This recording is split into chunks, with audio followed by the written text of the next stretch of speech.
တကယ်ချင်းမင်းရဲ့ပုံစံကအရန်ငြိမ်းချမ်းတယ်မင်းနေ့စဉ်ဘဝမှာတတိပ္ပံတရားကိုနှက်နှက်ရှိုင်းရှိုင်းကျင့်သုံးနေတယ်ထင်တယ်ဒါကြောင့်နေ့စဉ်ဘဝမှာဝိပဿနာတရားကြောင့်အတွေးအမြင်တွေတတိပြုနိုင်လာတော့စိတ်ကြည်လင်တယ်ဒါကြောင့်ရုပ်သွင်ကအေးချမ်းနေတယ်ကျမကတော့အလုပ်တွေရှုပ်ပြီးစိတ်ဖိတ်စီးမှုတွေများနေတော့တရားစခန်းသွားပြီးတရားစာဝင်နိုင်ဘူးဒီပြဿနာကိုဘယ်လိုဖြေရှင်းရမလဲ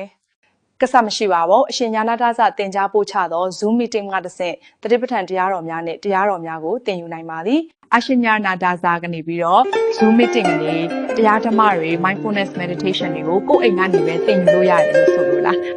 ဟုတ်ကဲ့ပါရှင်လစဉ်မစမ်းတစ်ပတ်မှာ Zoom meeting နဲ့တဆင့် mindfulness meditation နဲ့တရားကိုအိမ်ကနေသင်ယူလို့ရပါတယ်